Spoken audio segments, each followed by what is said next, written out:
smash, you squish, you mash, you chew you up for brunch, and finish you off for dinner or lunch. Munch, munch, dinner or lunch, munch, munch, dinner or lunch.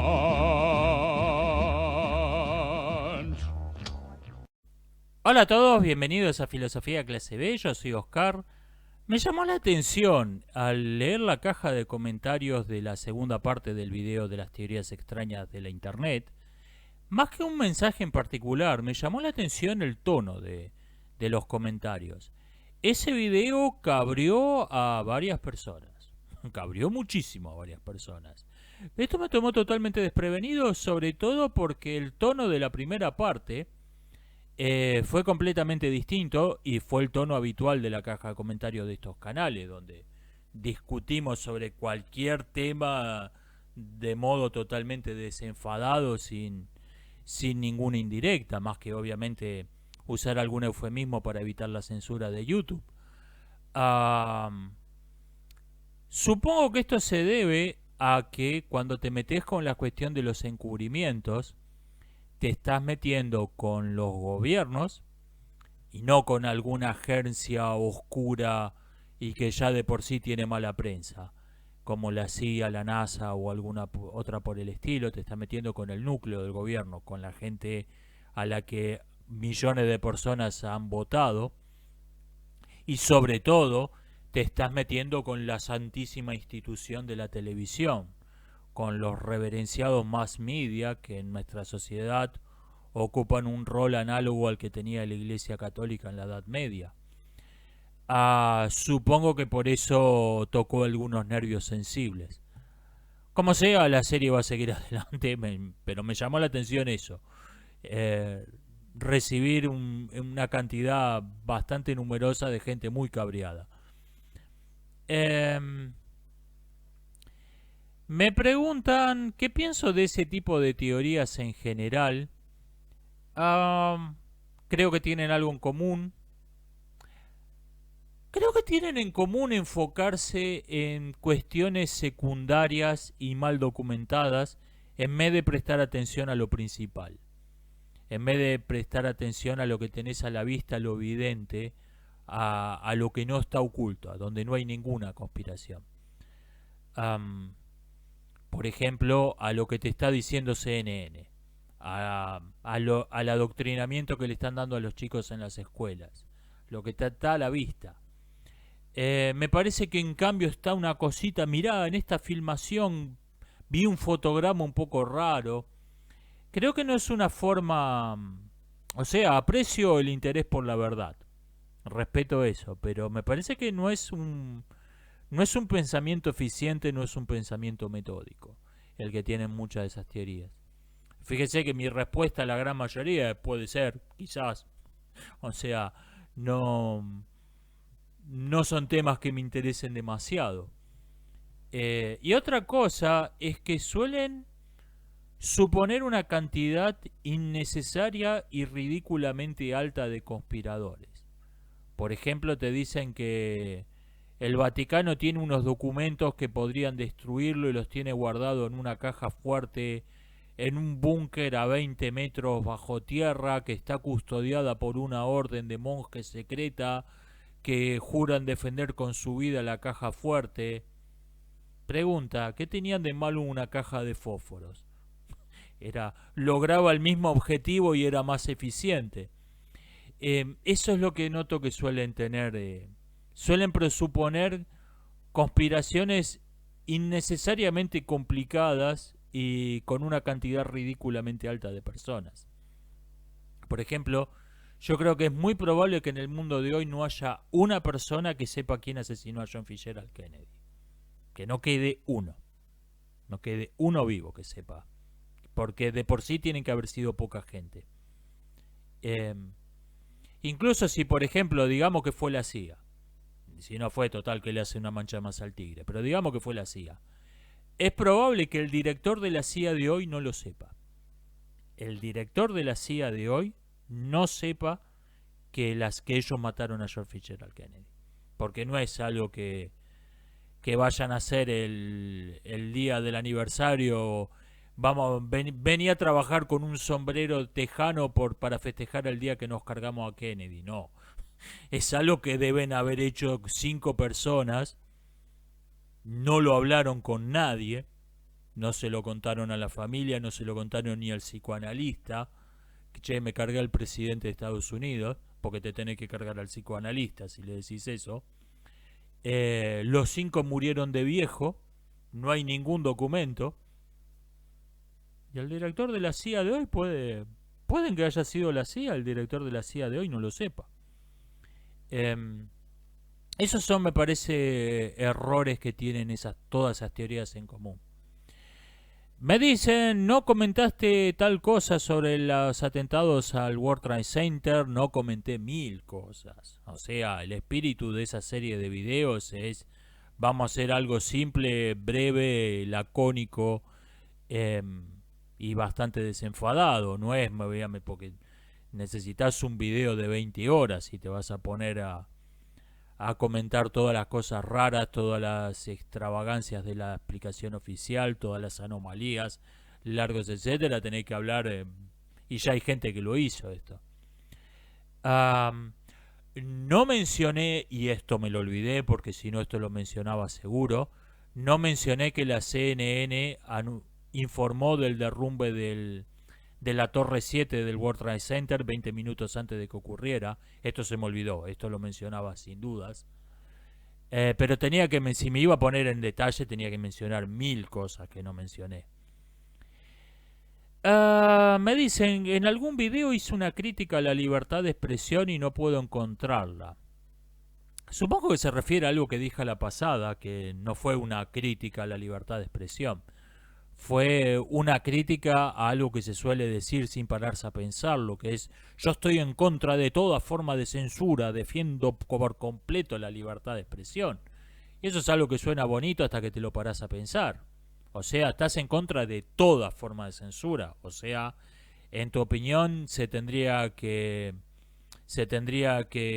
tener acceso al YouTube Mostaza en Jardín de Infantes. Los planos de la bomba atómica deberían estar en la Wikipedia. O sea, estamos en contra de toda forma de censura, ¿ok? Los asesinos seriales presos deberían tener una cuenta en Tinder. Viva la libertad, grajo. O sea, es algo que suena bonito, porque cuando te lo parás a pensar 2 segundos te das cuenta que nadie está en contra de toda forma de censura. Todos defendemos alguna forma de censura. El punto es distinguir. La verdadera discusión es qué es una censura legítima y razonable y qué no lo es. Esa es la verdadera cuestión. Pero no era una crítica a la libertad de expresión, era crítico a una frase hueca que se dice porque suena bonito sin pararse a pensar lo que significa realmente. Dicho lo cual, estoy a favor de la libertad de expresión, pero no era este el tópico. Hubo una discusión bastante acalorada en la caja de comentarios respecto de cómo interpretar algo que dijo Milei acerca del conflicto de Malvinas. Yo lo interpreté esto como que está habiendo un conflicto diplomático, un problema de soberanía nacional, como si fuera una cuestión estrictamente económica, lo cual me parece que es un completo error de concepto. O sea, está viendo, hay un conflicto de intereses con estos tipos, tenemos que solucionarlo del modo más barato, más práctico posible. ¿Cómo lo hacemos? Me parece que esa es la lógica de un economista y no está entendiendo la lógica militar, no está entendiendo la lógica bélica. El mercado existe dentro de una estructura legal. Sin ley no hay mercado. El mercado existe dentro de una serie de leyes compartidas acerca de toda clase de intercambios de productos y servicios. Ahora bien, eso es precisamente lo que no existe en el estado de guerra. La guerra se define por la inexistencia de leyes comunes. Vos no podés llegar a un acuerdo, no podés negociar una solución económica con el enemigo. Tiene otra lógica, funciona de otro modo. Y si lo que quiso decir es lo que interpretaron varias personas, yo no estoy diciendo que yo piense esto, pero varias personas lo interpretaron así, que lo que quiso decir es que Inglaterra ganó la guerra, por lo tanto Inglaterra tiene el derecho a ocupar los territorios que invadió. Entonces, por una vez en la vida, los zurdos tendrían razón al llamarle a alguien fascista, porque la idea de que quien tiene el poder tiene el derecho es la idea que define al fascismo. El fascismo es esa idea y ninguna otra cosa. Es la idea de que quien tiene el poder tiene el derecho. Si lo que quiso decir, y no estoy diciendo que este sea el caso, si lo que quiso decir es eso, entonces por una vez en la vida le dirían con razón a alguien fascista. Yo me inclino por la interpretación de que está habiendo un conflicto de soberanía nacional como si fuera un conflicto económico, como si fuera un conflicto entre dos empresas, y no está entendiendo la verdadera naturaleza del conflicto bélico.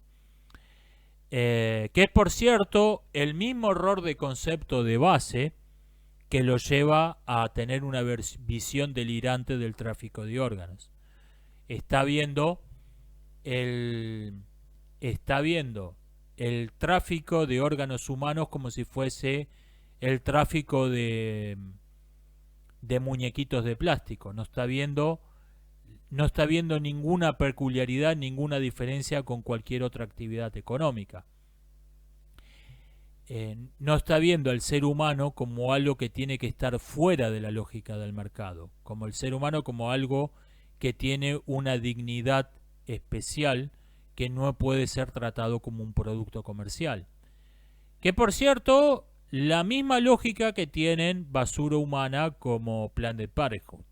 O sea, te muestra la visión que tiene Milei de la venta de órganos, te muestra que su apoyo al movimiento pro vida fue algo puramente circunstancial, fue algo puramente anecdótico, movido por las alianzas políticas, por la necesidad de establecer alianzas políticas, pero que no tiene ningún fundamento profundo, no tiene ningún fundamento moral, porque su visión de lo que es un ser humano es la misma de la de Planned Parenthood.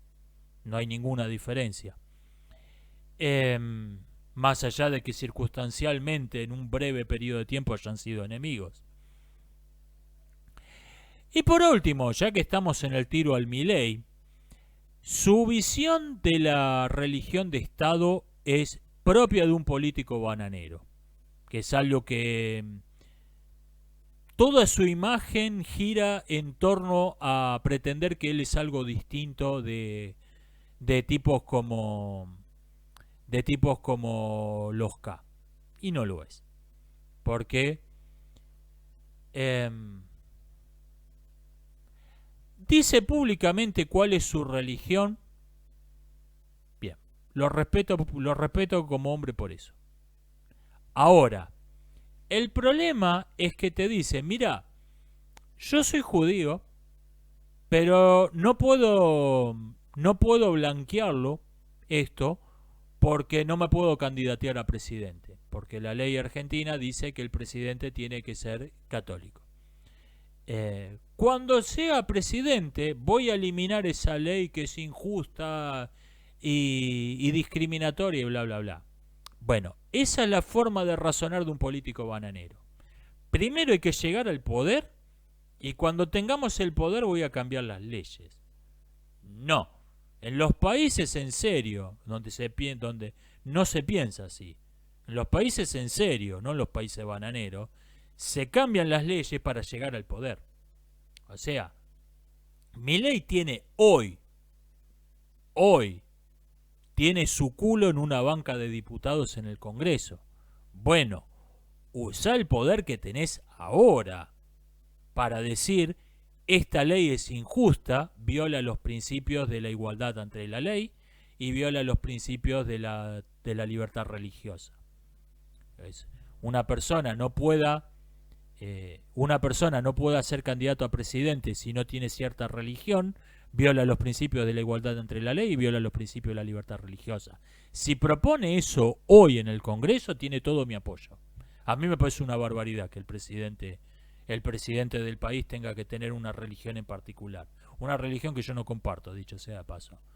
A mí me parece una barbaridad. Si hoy usa su banca en el Congreso para decir esta ley, estoy en contra de esta ley tiene que ser abolida, y después se candidatea a presidente, por ahí hasta lo votaba, si hacía eso. Pero está razonando del modo típico de lo que él llama la casta, está razonando del modo típico de un político de país bananero. O sea, vamos a fingir que somos lo que no somos para llegar al poder. Y una vez que tengamos el poder vamos a cambiar las leyes. Esa es la forma de razonar de un político de país bananero. Esa es la forma de razonar de un político de país bananero. Y toda la imagen que ha tratado de construir durante años Milei es la imagen de yo no soy un político de país bananero. Su posición respecto de la religión oficial es propia de un político de país bananero. Me preguntan por qué no subo las reseñas de películas en video. Porque tendrían menos vistas que lo habitual, y a nuestro señor algoritmo, santificado sea su nombre, no distingue entre secciones de un canal. Lo que está viendo es que 3 de cada 4 de tus videos los ve un tercio de personas, y bueno, 1 de cada 4 te va bastante bien. Entonces lo que va a hacer es dejar de recomendar tu canal. Todos tus videos, va a dejar de recomendarlos. En todo caso podría crear un canal aparte. Esto es una opción, podría ser. Pero en filosofía de película no. Filosofía de película, filosofía clase B no. En todo caso podría sí crear un canal aparte que tenga esta premisa. Esto puede ser. Voy a ver. De momento no. Pero bueno, esa es la razón por la que la subo en la sección comunidad y no creo videos. Me hablan sobre las computadoras de Harvard y la cantidad de horas que trabajaban. Sí, esto es una historia interesante, más allá de haber caído en este discurso victimista de una ideología identitaria. La historia en sí es interesante. Este trabajo está tan automatizado que hoy en día cuando oímos la palabra computadora pensamos automáticamente en una máquina, y una computadora solía ser una mina. Una computadora solía ser una mujer que se dedicaba a hacer cómputos.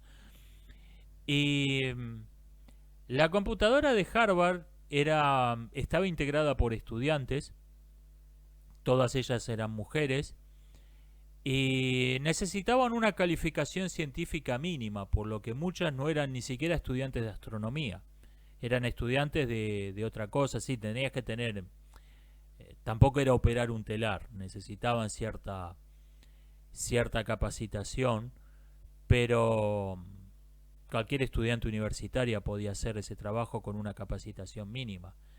Y tuvo la peculiaridad de que, aunque el objetivo era clasificar espectrografías, una espectrografía es básicamente una fotografía de una estrella o planeta o galaxia, pero cuya luz ha atravesado un prisma y se ha descompuesto en las barras de colores del espectro. Por eso es espectrografía.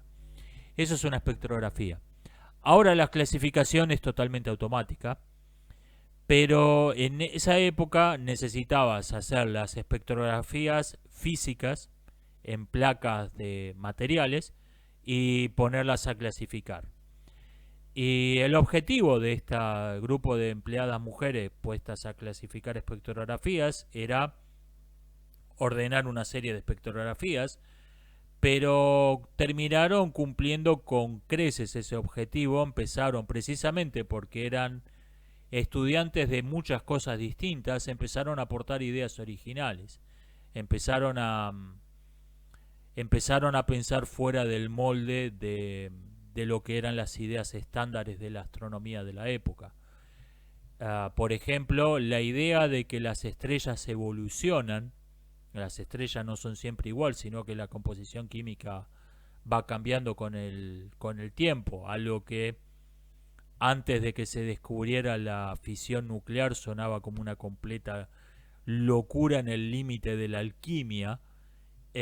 No por casualidad fue propuesta por un estudiante de biología, donde vio que las estrellas estaban en una línea que iban con pequeños cambios graduales desde un punto a otro, y dijo, esto es un proceso evolutivo. Le pareció la cosa más normal del mundo. No es un proceso darwinista, pero vio esa imagen y la reconoció de inmediato. Esto es un proceso evolutivo. La idea de que las estrellas llamadas cefeidas tienen ciclos matemáticos, a lo que también sonaba en el límite de la astrología, no por casualidad fue postulada por una helenista que quería ser una experta en Platón. Y si uno lo piensa un poco, esa idea es lo más platónico que hay en la astronomía moderna. Eso de que los ciclos de una estrella se rigen, tienen una proporción matemática, es lo más platónico, lo más pitagórico que pueda haber. Sí, es una historia interesante. Repito, el problema es que es una historia interesante que no se está contando. Te están hablando de las mujeres oprimidas por el heteropatriarcado, que tenían que trabajar 7 días a la semana, como todo el mundo, por 25 centavos de dólar la hora, lo cual es un salario perfectamente razonable en esa época. Ese es el problema. Me preguntan qué pienso de la huelga de escritores en Hollywood. ¿Qué quiere que le paguen además? Encima quiere que le paguen. Vean, la verdad no opino nada, me importa un bledo. Alejandro del Sur Taller Literario decía hace poco, hizo un video sobre los cuentos escritos por inteligencias artificiales, que decía que no pueden reemplazar a un humano. Y si por un humano se refieren a Hemingway, a Kafka, estoy de acuerdo. GPT-3 puede hoy escribir algo mejor que Peter Pan y Wendy. Hoy puede escribir algo mejor. Así que, ok, por mí que sigan de huelga por tiempo indefinido los guionistas de Hollywood. Cumbia o rock. Si me está dando a elegir, prefiero ninguna de las dos cosas. Son dos géneros que me caen mal, pero por distintas razones. La cumbia me parece mala música y nada más que mala música. Ok. Con algunas honrosas excepciones. Creo que hay algunas canciones de amor que están bien. Pero en general es mala música. El rock es mala música, con algunas honrosas excepciones. En general es mala música, pero me cae mal por una razón más importante. El rock. Y es que en el mundo de hoy, la característica más extraña probablemente del mundo de hoy es que el poder está disfrazado de rebeldía. El poder tiene un discurso de barricada, de nosotros nos estamos oponiendo a los poderosos. El poder se disfraza de rebeldía. Traigan a cualquier viajero del tiempo, de cualquier parte del mundo, de cualquier época, a nuestra época, y háganle escuchar un discurso de nosotros defendemos la libertad para ser quien uno quiera ser, sin imposiciones autoritarias de la malvada sociedad opresiva que discrimina.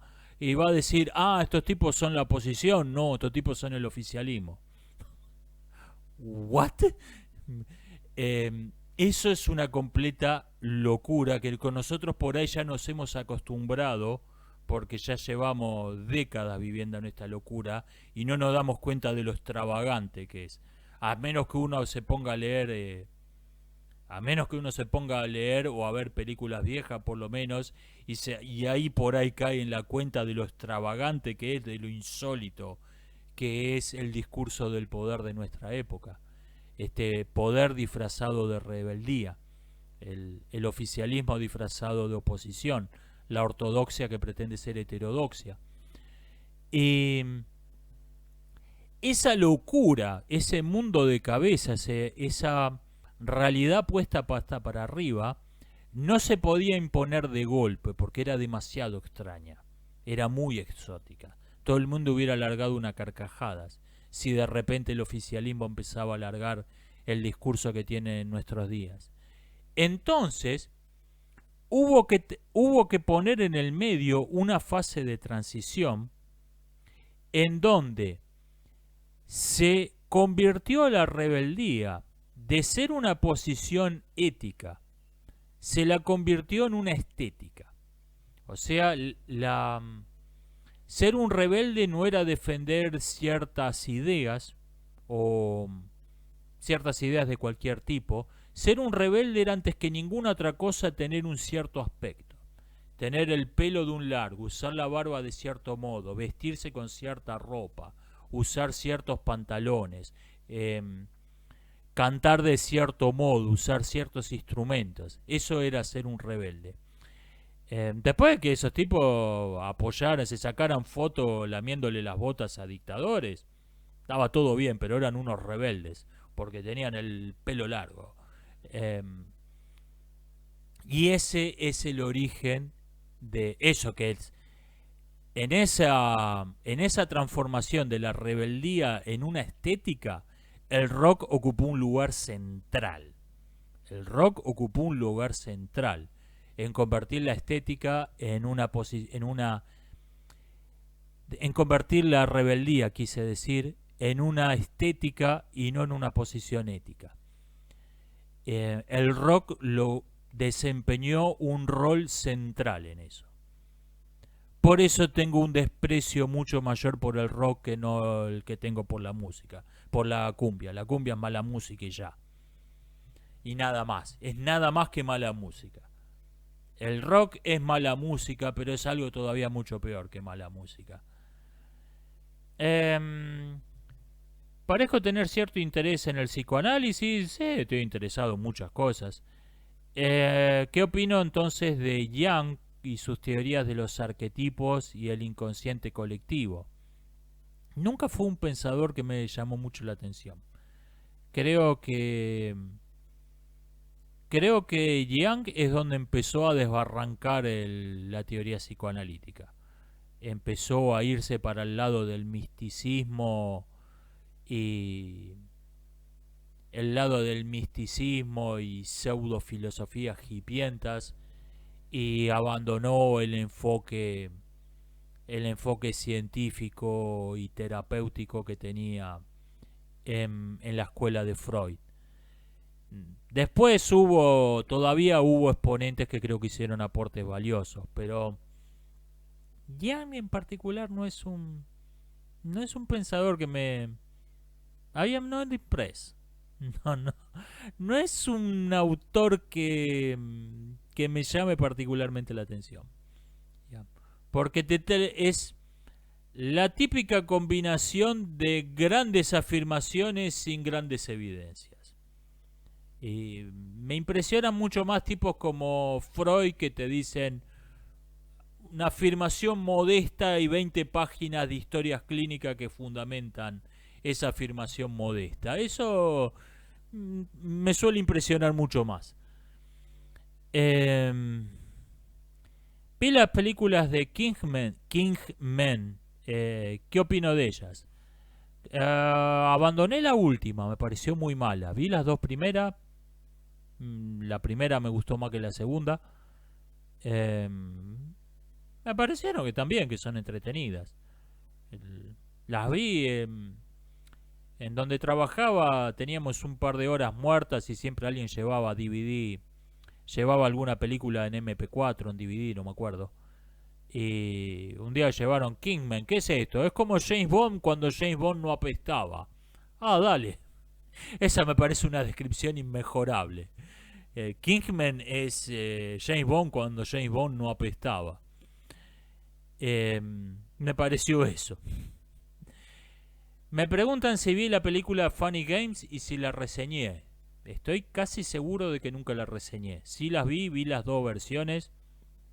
Una de las remakes más superfluas de la historia. Son prácticamente idénticas. Hay algo que no me gustó de esa película. Voy a hablar como si fuera una sola porque las diferencias son mínimas. Es una película que encaja por completo dentro de un género que ya existía, claramente definido, con reglas de género claramente establecidas, que es el Home Invasion Horror, el horror de la invasión del hogar. Y no veo que esa película tenga ninguna peculiaridad que la haga destacar de cualquier otra película del mismo género, y sin embargo está presentada como una cuestión muy intelectual, muy inteligente, eh, como una crítica a la sociedad y bla bla bla. Y me cae bastante mal toda esa sanata intelectualoide, que ya de por sí suele caerme mal, pero cuando está totalmente injustificada, cuando se aplica a una película de género, como es Funny Game, que es una película... Eh, cíteme qué diferencia importante tiene, como por ejemplo, con Los Extraños. Es una película de género. O con La Purga. Es una película de un género claramente definido. Um, ¿En qué se diferencia los 120 días de Sodoma de cualquier otra porno sadomasoquista? Son películas de género y en este caso de un género de mierda, de un género propio del YouTube Mostaza, presentadas como si fueran grandes obras intelectuales para pensar. Eso me fastidia muchísimo. Que una película tome elementos de un género y diga, ok, vamos a tocar este mismo tema que ha tocado un género que ya lo sabemos, ya sabemos todos los clichés del género, y vamos a hacer otra cosa. Por ejemplo, lo que hace La casa que construyó Jack con los asesinos seriales, que, ok, sabemos que existen 1000 películas de Hollywood sobre asesinos seriales, nosotros vamos a tocar el tema de otro modo, vamos a hacer otra cosa. Eso está bien, eso te lo compro. Eso te lo compro. Pero no me vendas El silencio de los corderos como si fuera tu gran película artística. Mírenme, soy un intelectual. Porque no. Porque no, porque es una película de género. Y este es mi problema con Funny Games. Este es mi problema con Funny Games. Es una película de género que pretende ser más de lo que es. Me preguntan algo sobre el aspecto de Jesús. Esto ya se ha comentado hasta el hartazgo. Procede de gente, alguien decía que ese documental del History Channel donde cómo se veía realmente Jesús es el nuevo clásico navideño, es el nuevo clásico de Pascua, lo pasan sistemáticamente. Y además revela una completa ignorancia acerca de la religión cristiana. Creer que eso... están tratando de tocarle los cojones a los cristianos con algo que no les molesta. No, que Jesús no se veía como el tipo que está en las pinturas de las iglesias. Sí, ya sabemos, nos chupa un huevo. O sea, es más, no hay un... El aspecto de Jesús suele cambiar en cada país. Siempre es representado como alguien de ahí. Porque la idea es que se veía como Jesús era un tipo cualquiera.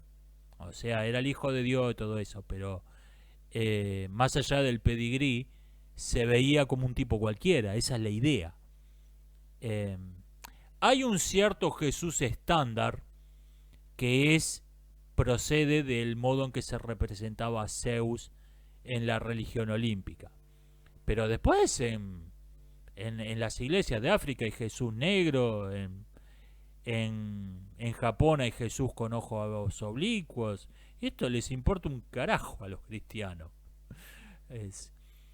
Los zurdos están obsesionados con esto porque la raza es un tema central en su pensamiento.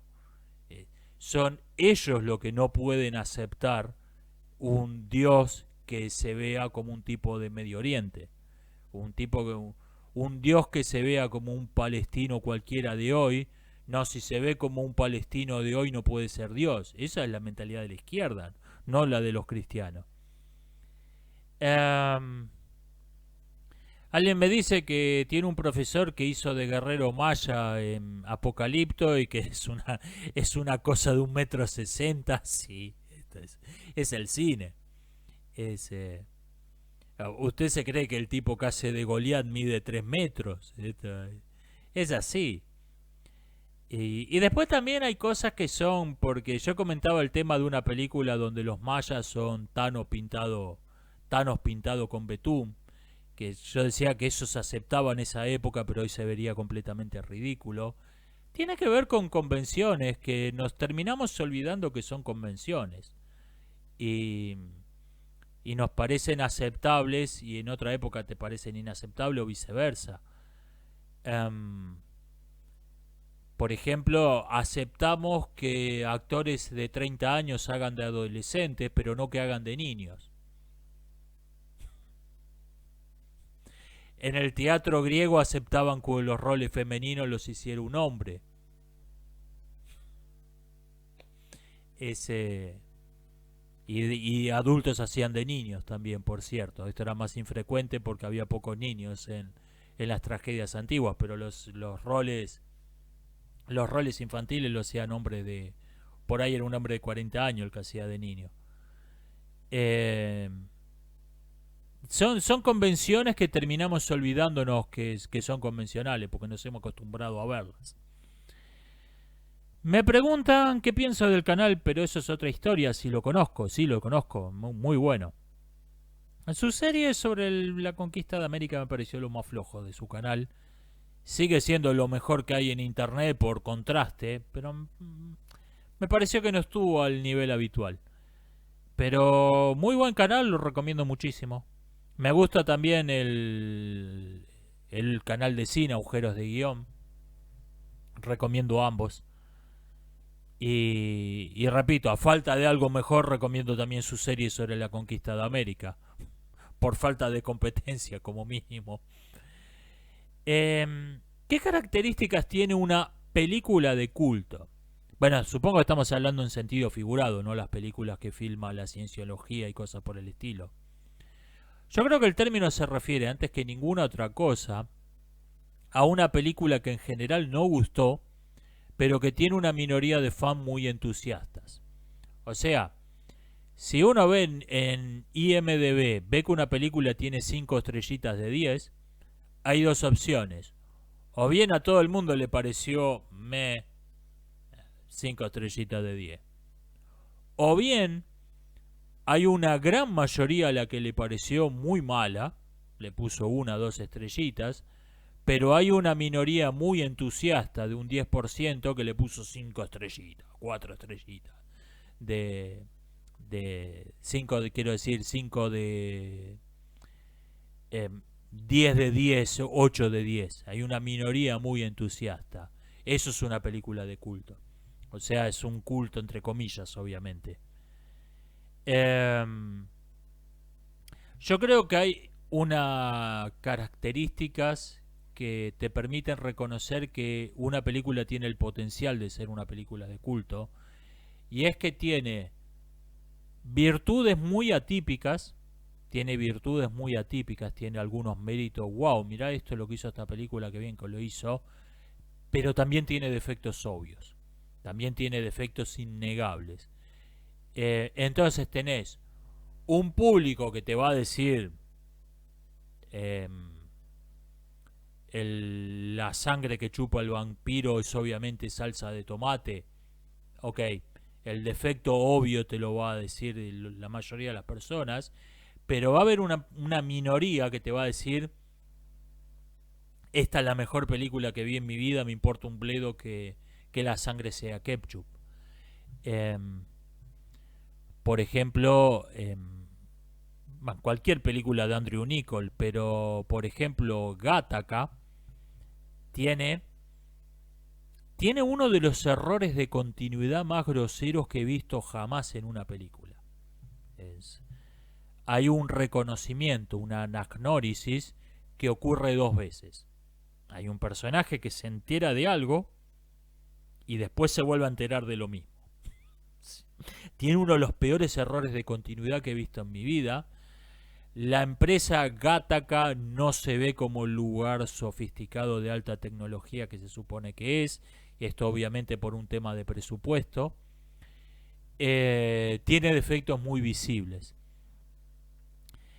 Tiene errores científicos, tiene cuando están nadando en el mar de noche se nota que es una pileta. Tiene errores muy evidentes. Ahora amo esa película, es una de mis películas favoritas. Me parece una joya de la ciencia ficción.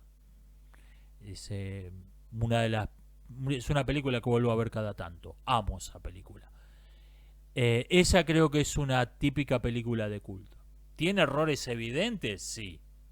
Sí. Pero también tiene algunos méritos que te llevan a, ok, sí, sí, se nota que las computadoras son cartón pintado, sí. No, te lleva a no prestarle atención a los defectos. Esa creo que es una película de culto. O sea, esa creo que es una película que tiene el potencial de ser una película de culto.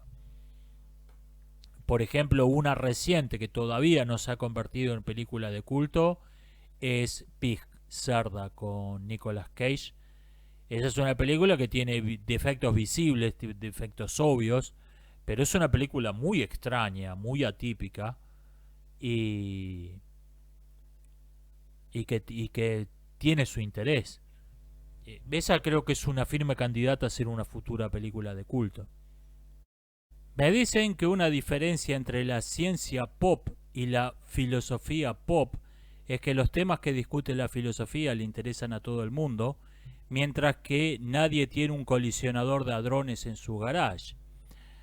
Sí, también creo que la ciencia pop ha contribuido a difundir una visión distorsionada de lo que es la investigación científica, a vender la idea de que la ciencia es algo que hace gente que tiene colisionadores de hadrones.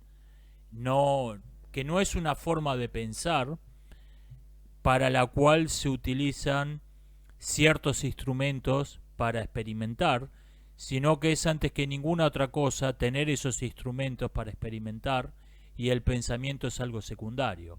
O sea, no es que los instrumentos de laboratorio es algo que se usa, son herramientas que usa la persona que está investigando, sino que la investigación es un subproducto de los instrumentos de laboratorio. Esto creo que es una visión patas para arriba completamente distorsionada de lo que es la investigación científica. Está tomando el medio como un fin y el fin como un medio.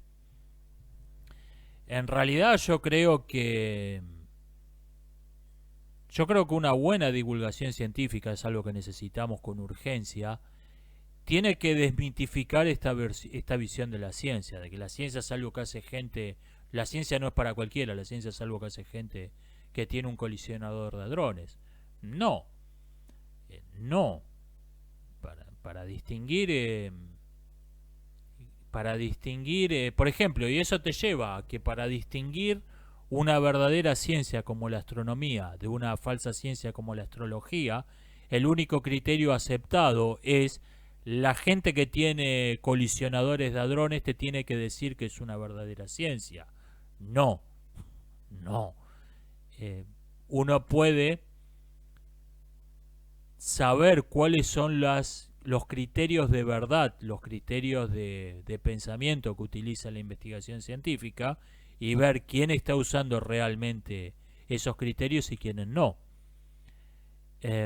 Por eso yo suelo referirme con el término pseudociencias en el sentido en que lo usaba su inventor, Karl Popper, para referirme a doctrinas que están ampliamente extendidas en los ámbitos académicos que tienen amplio reconocimiento oficial, lo cual en nuestros días suena casi como un oxímoron. Es una pseudociencia que no está reconocida por la institución X, como si la institución X tuviera el poder de decidir qué es verdadera ciencia y qué no. Esa es una visión completamente distorsionada de la investigación científica que la ha difundido la ciencia pop. Me dicen que una profesora en México habla de combatir la ciencia neoliberal. Sí, cierto pintor austríaco fracasado habló de la física neutral supongo que para distinguirla de la física aliada. En cierta ocasión, cuando Heisenberg estaba dirigiendo el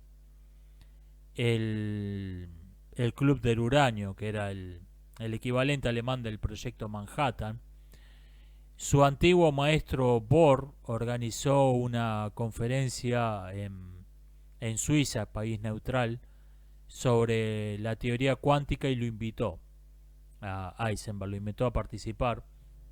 Heisenberg lo fue a ver al pintor austríaco para pedirle permiso, porque obviamente estaba dirigiendo un programa militar, no podía irse y ya.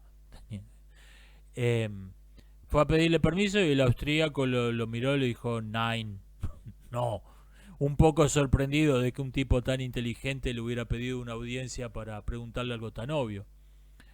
Heisenberg entonces le explicó, vea, en la física de hoy hay dos teorías claramente distintas, la relatividad y la cuántica. El Club del Uranio y el proyecto Manhattan están totalmente basados en la teoría de la relatividad. La cuántica no tiene nada que ver con eso. La conferencia en Suiza trata por completo de la teoría cuántica. No vamos a discutir la teoría de la relatividad. El austríaco lo pensó unos segundos y le dijo, bueno, está bien, vaya, le dio permiso y le advirtió, pero no hable de otra cosa que de física neutral. O sea, como que para ese tipo había una física neutral, una física aliada y una física del eje. Esa es la mentalidad típica de un partido totalitario que no es capaz de concebir la verdad como algo que existe de por sí, como algo que no necesita que lo imponga a dedo un líder, un partido. Es algo, un modelo económico, una lucha de clases. La verdad es la verdad, punto. Se sostiene sola. Esto es lo que es totalmente incapaz de... Lo que son totalmente incapaces de entender esta profesora mexicana y el pintor austríaco fracasado. Me preguntan que alguien dijo que los disturbios espontáneos no existen y le dijeron que era un teórico de las conspiraciones. ¿Qué le respondería a esas personas? Me pide que le recomiende algún libro, algún documental. Vea, voy a algo más básico, más directo. ¿Cuánto le toma a la policía antimotines recuperar el control de un estadio de fútbol donde había un evento deportivo o un recital de rock que se desmadraron, donde la gente se empezó a tirar ladrillazos, empezó a prender fuego vehículos, a romper vidrieras de locales? ¿Cuánto le toma a la policía antimotines aplacar los disturbios?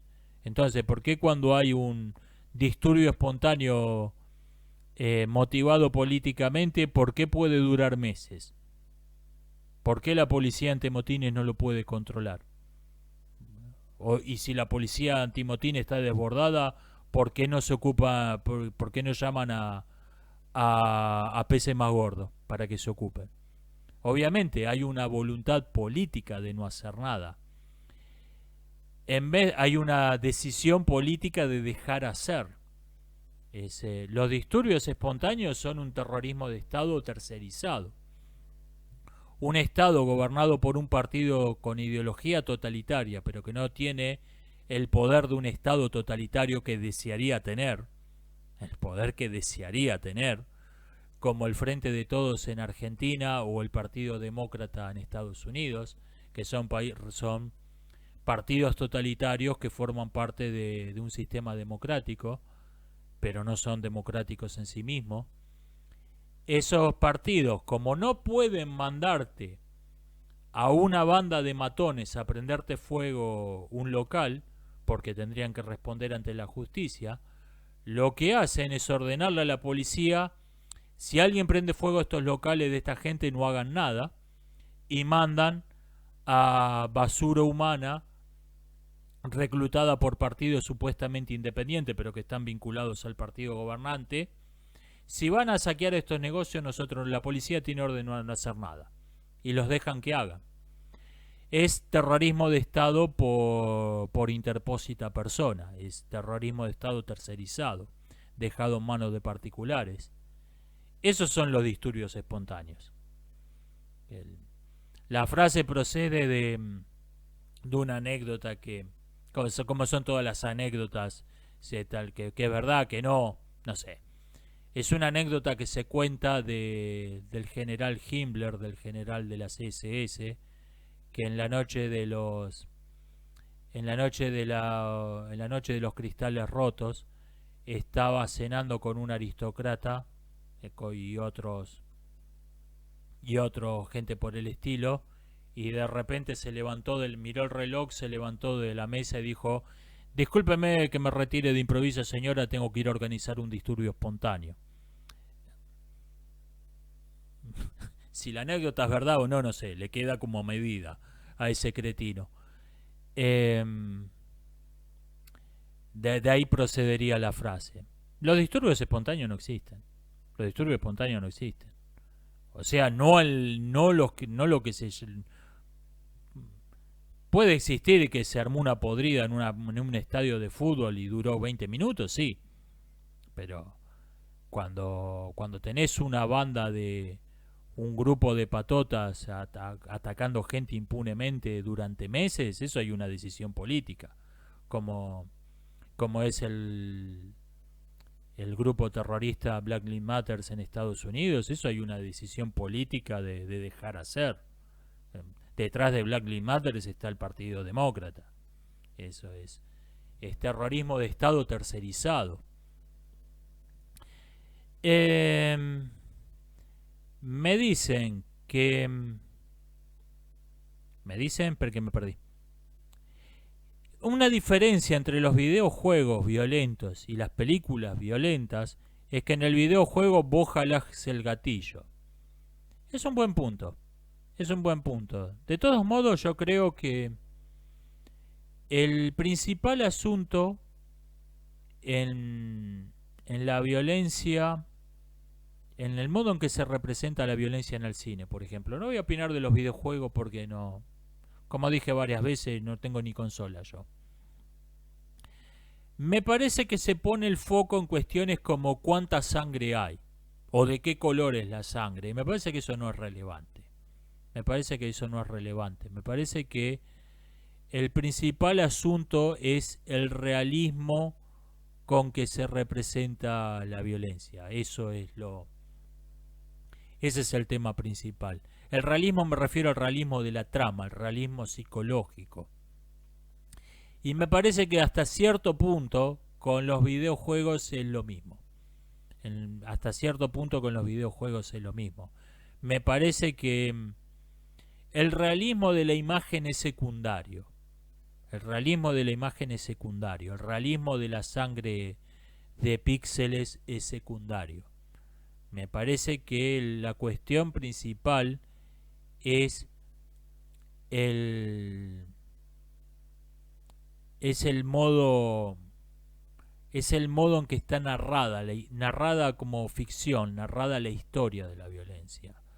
Un juego como GTA, que es sobre robar auto, matar gente, etcétera, pero que está presentado de un modo claramente satírico, claramente desenfadado, me parece que no es el tema principal.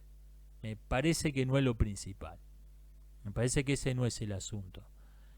Me parece, eso es lo que quiero decir. Pero sí, es verdad, el videojuego está... Uno controla al operador, uno jala el gatillo, está viéndolo en primera persona. Esto sí puede ser un asunto. Me dicen que hay escritores, yo dije que hay escritores que son muy conocidos en su país, pero porque tocan temas muy locales, fuera de las fronteras no los conoce nadie. Me dicen que hay casos que son al revés, que hay escritores muy conocidos afuera, pero que en su país no los conoce nadie. Estaba tratando de pensar casos de esto que no estén vinculados a persecuciones políticas, a censura. Es más raro, me parece. Pero puede pasar cuando un escritor es demasiado extraño a los temas de una tradición local muy estancada, muy estereotipada.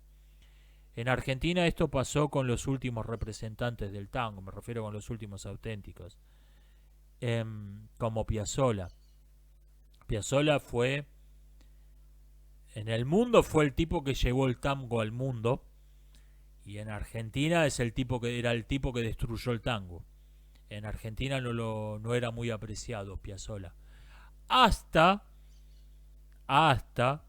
que el tango dejó de ser escuchado en Argentina, y hoy en día los argentinos, a lo que nos gusta el tango, somos como los japoneses, como los taiwaneses a los que les gusta el tango. Son un país más donde hay una minoría de aficionados a ese género musical. Y entonces esta generación volvimos a apreciar a Piazzolla, precisamente porque somos un país como cualquiera. Eso puede ser que pase con algunos escritores, puede ser que algunos escritores rompan con algunas tradiciones muy arraigadas dentro de su país y eso los vuelve unos parias. En general me inclino a pensar que debe tener algo más que ver que un escritor sea conocido en el mundo y no en su país. Me inclino a pensar que debe tener algo más que ver con la censura, con la persecución política o religiosa. Me dicen, ¿qué diferencia hay entre autoritarismo y totalitarismo? El autoritarismo se refiere a que la autoridad del Estado o de un líder político es inapelable. Ordeno esto y ya, no hay organismo de apelaciones, no hay debate, no hay una discusión, se hace lo que se manda y ya. Eso es el autoritarismo. El totalitarismo, como su nombre lo indica, se refiere a que el Estado controla todo, la vida privada no existe, todo es público. En el totalitarismo se borra la distinción entre lo público y lo privado. El Estado tiene que controlar todo. ¿Suelen ser dos cosas que van juntas? Sí. Sí, por obvias razones. Pero hay excepciones en ambos sentidos. Por ejemplo, en Rusia hoy hay un régimen autoritario que no es totalitario y más aún hace de su antitotalitarismo, de su rechazo a politizar la vida privada, una de las principales fuentes de popularidad en la que el tirano se basa. Es la aprobación popular, la popularidad que necesita tener el dictador para sostenerse en el poder, depende, en el caso de Putin, depende en buena medida de su discurso antitotalitario. Y tenemos en los países escandinavos, tenemos hoy un totalitarismo democrático. Tenemos una sociedad donde las autoridades están electas por el sistema un hombre un voto, pero donde se considera que la vida privada no existe, que todo es por todo existe para el Estado, por el Estado, nada fuera del Estado. Eso es un sistema totalitario. Esto ha existido otras veces en la historia. Pero a ver, las dos cosas son raras. En general suelen ir de la mano, el autoritarismo y el totalitarismo. Porque las dos son formas de... En las dos hay un radical rechazo de la libertad humana, de la libertad individual. Por eso suelen ir de la mano. Y por último me dicen, ¿qué pienso de quienes dicen que se debe tolerar el satanismo en nombre de la tolerancia religiosa? Para empezar es una patética hipocresía que quienes defienden esta idea en cualquier otro contexto se oponen a la tolerancia religiosa, se oponen a la libertad religiosa. Es, es una... Excepto para defender el satanismo. Es el único caso en donde de repente se vuelven paladines de la libertad religiosa. Es una completa hipocresía esto. Y por otra parte, hay un tremendo error de concepto en creer que el satanismo es una religión. El satanismo es el rechazo de una religión, es el odio a una religión. El satanismo es iconoclasia con estilo. No es una verdadera religión. Y esto es un completo error de concepto.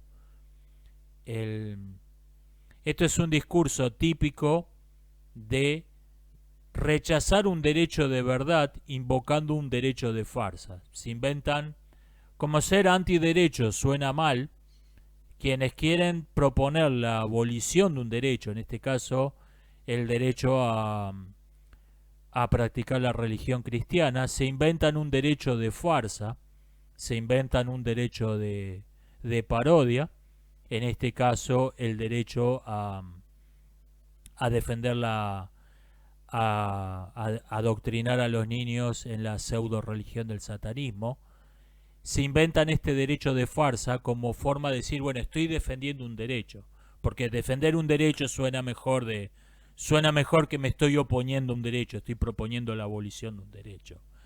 No es casual que encontremos en la misma gente que defiende el derecho a la libertad religiosa del satanismo, no encontremos su defensa del derecho el derecho a la salud reproductiva de las mujeres, nos encontremos con esta misma farsa, el derecho a la vivienda. Son ideologías antiderechos. Son ideologías antiderechos. Te opones al derecho a la vida, te opones al derecho a practicar libremente tu religión, te opones al derecho al derecho a la propiedad, pero defendiendo hipócritamente, fingiendo defender un derecho ficticio, un falso derecho. Por eso, repito, no es casual que el templo de Satanás esté asociado económicamente a Planet Parenthood. Son el hambre y las ganas de comer, son la misma clase de basura humana. Esto ha sido todo por hoy, nos estamos viendo hasta la próxima.